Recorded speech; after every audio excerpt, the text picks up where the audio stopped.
हमारे साथ कुछ खास मेहमान मौजूद हैं, उनसे आपका तारुफ करा दें। ब्रिगेडियर संदीप थापर हमारे साथ मौजूद हैं, निनाद सेठ साहब हमारे साथ मौजूद हैं, विदेश मामलों के जानकार हैं, जेके त्रिपाठी साहब फॉर्मर डिप्लोमेट हमारे साथ जुड़ चुके हैं, एयर मार्शल राजेश कुमार हमारे साथ जुड़ चुके हैं। सबसे पहले शुरुआत निनाद सेठ साहब मैं आपसे करूंगा। ये जो भारत का रुतबा नजर आ रहा है प्रधानमंत्री नरेंद्र मोदी की मौजूदा विदेश यात्रा के दौरान, इसे आप कैसे देखेंगे, कैसे हमारे दर्शकों के सामने रखेंगे? देखिए, इसमें 3 संदर्भ हैं। पहली बात कि हम वर्ल्ड की सबसे लार्जेस्ट ग्रोइंग इकोनॉमी हैं। अगर हम 7% पे चलते हैं, अगर हमारा ग्रोथ होता है, तो हर साल हम एक डेनमार्क की इकोनॉमी अपनी इकोनॉमी में ऐड करते हैं। ये छोटी बात नहीं होती। इंडिया के रुतबे के पीछे इंडिया का इकोनॉमिक ग्रोथ है। दूसरी बात यह है कि इंडिया अब एक ग्लोबल पावर भी है। हमारी अगर नेवी की बात करें तो इस वक्त जैसे हमारी ये प्रोग्राम चल रहा है आपकी चैनल पे, हमारी नेवी का डिप्लॉयमेंट जापान में है, हमारी नेवी का डिप्लॉयमेंट इस वक्त खाड़ी में है, भूमध्य सागर में है, यहाँ तक कि साउथ चाइना सी के पास भी हमारी नेवी का डिप्लॉयमेंट है। तो उससे हमें पता लगता है कि ग्लोबल पावर का भी बैकअप है। इंडियन एयरफोर्स की लॉन्ग टर्म डिप्लॉयमेंट जापान में है। और अगर आपने इनकी ज्योग्राफी देखी, जहाँ जहाँ मोदी गए हैं, चाहे वो ब्राज़ील हो जो हमारा एक एग्रीकल्चरल और ट्रेड पार्टनर है, चाहे वो गयाना हो जिसमें वर्ल्ड की 7th लार्जेस्ट ऑयल डिपॉजिट्स अभी मिले हैं और वहाँ पे हमारे प्रवासी भारतीय बहुत सारे लोग रहते हैं, या वो G20 की मीटिंग हो जहाँ हमारी पहले लीडरशिप थी।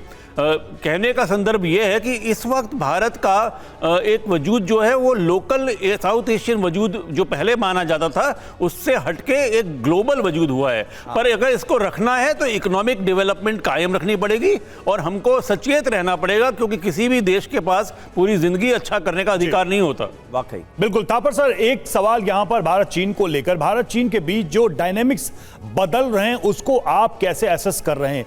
एक तरफ तो हम देख रहे हैं बॉर्डर पर जो डिसएंगेजमेंट हुआ है वो, ये लगातार दूसरी जो मीटिंग हो रही है, बैठकें हो रही हैं, एक तरफ प्रधानमंत्री मिले, दूसरी तरफ हम रक्षा मंत्री की मुलाकात देख रहे हैं।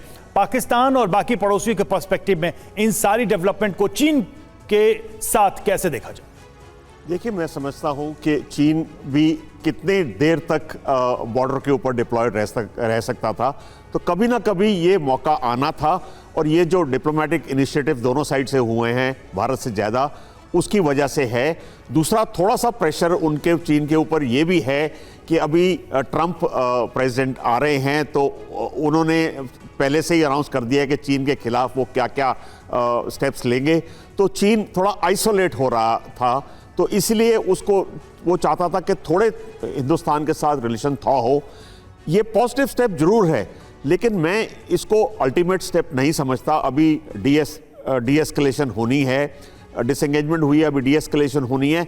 उसके बाद किस लेवल तक जाते हैं, क्योंकि देखिए चाइना को आपको समझना पड़ेगा। जहां अरुणाचल की बात है, जो IB-LAC है वो तकरीबन सेटल्ड है एक तरीके से, कि वहाँ ज़्यादा 3-4 कंटेंशियस इलाके हैं, बट ज़्यादा प्रॉब्लम नहीं है।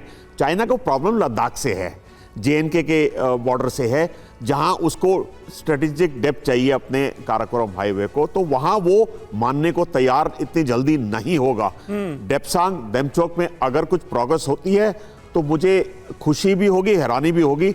मुझे लगता नहीं है ज़्यादा कुछ आएगा उसमें से। लेकिन हाँ, एक पॉजिटिव डेवलपमेंट है कि हम बात करना शुरू किए हैं इन चीज़ों के ऊपर, थोड़ी डी-एस्केलेट होना शुरू हुआ है। वो एक पॉजिटिव स्टेप है, because 2 super strong armies face to face बैठी, कुछ भी हो सकता था। जैसे मैंने पहले आपके चैनल में कई बार कहा है कि एक बड़ी डेंजरस सिचुएशन थी जो धीरे धीरे अब बिल्कुल, और उस डेंजरस सिचुएशन से उबरते हुए आज हम इस मकाम पर तो पहुंचे हैं एम्बेसडर त्रिपाठी कि दोनों देशों के बीच बातचीत हो रही है और बातचीत को के जो पॉजिटिव आउटकम है वो भी हमारे सामने नजर आ रहे हैं। डेप्सांग और डेमचोक में हमने देखा डिसएंगेजमेंट को लेकर सहमति बन गई है, विश्वास बहाली की बात हो रही है और उस पर आगे बढ़ने का जिक्र हो रहा है। आपको लगता है कि आने वाले वक्त में संबंध वो पुराने दौर में पहुंच सकते हैं? एक जमाने में तो कहा जाता था कि हिंदी चीनी भाई भाई।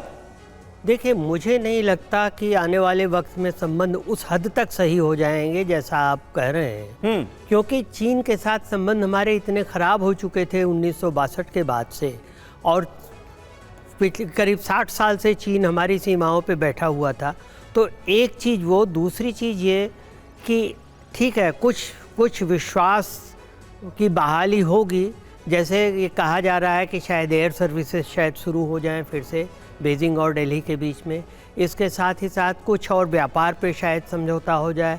लेकिन ये हमें ध्यान में रखना चाहिए कि at the end of the day चीन जो है एक बहुत बड़ी व्यापारिक शक्ति है और उसको पछाड़ने के लिए हमें सिर्फ मिलिट्री नहीं बल्कि व्यापार में भी उसको टिट फॉर टैट करना होगा। तो ये चीज़ जब तक हम नहीं करेंगे, हमें चीन के साथ 3 फ्रंट्स पे जाना चाहिए, डिप्लोमेटिक, मिलिट्री एंड इकोनॉमिक। और तीनों फ्रंट पे जब तक चीन को ये नहीं समझ में आएगा कि हिंदुस्तान से झगड़ा लेना या हिंदुस्तान को प्रोड करना हर बात में नहीं ठीक है, नहीं फ़ायदेमंद है, तब तक ये बात नहीं होगी।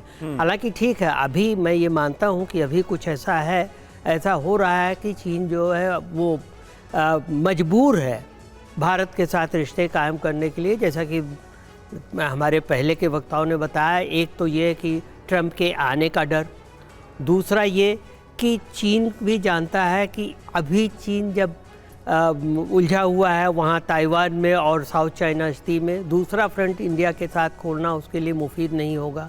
तीसरा, डोमेस्टिकली भी देखिए चीन की इकनॉमी बहुत तेज़ी से नहीं बढ़ रही है, चीन में खाने की कमी। आपको याद होगा कि साल भर पहले शी जिनपिंग ने कहा था कि सेव योर प्लेट प्रोग्राम किया था कि 4 लोगों के लिए अगर आप 4 लोग जाए रेस्टोरेंट में तो 3 लोगों का ही खाना ऑर्डर कीजिए क्योंकि खाने की कमी है। और साथ ही देखिए चीन में जो सबसे बड़ा उनका मैन्युफैक्चरिंग सेक्टर था और जो रियल एस्टेट सेक्टर था वो भी एकदम धड़ाम हो चुका है। मैन्युफैक्चरिंग में एक्सेस मैन्युफैक्चर्ड गुड्स उनके पास पड़ी हुई हैं, खप नहीं रही हैं। इस रियल एस्टेट सेक्टर एकदम से धड़ाम हो चुका है।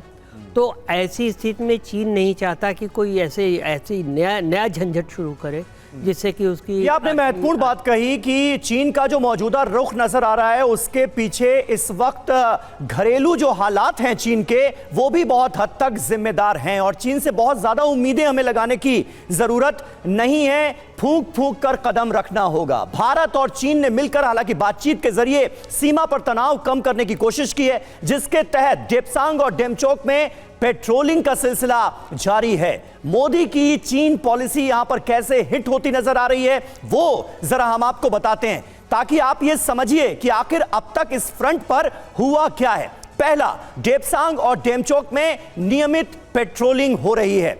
डेप्सांग में 5 और डेमचोक में 2 जगहों पर पेट्रोलिंग हो रही है। एलएसी पर शांति की दिशा में बड़ा और सकारात्मक कदम इसे माना जा सकता है।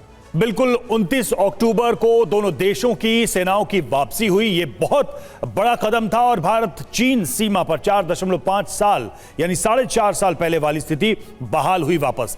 चीन की सेना ने डेप्सांग में नहीं की है इंडिपेंडेंट पेट्रोलिंग अभी तक और लोकल मिलिट्री कमांडर स्तर पर बैठ के लगातार चल रही हैं, यहां पर लगातार मीटिंग्स चल रही हैं।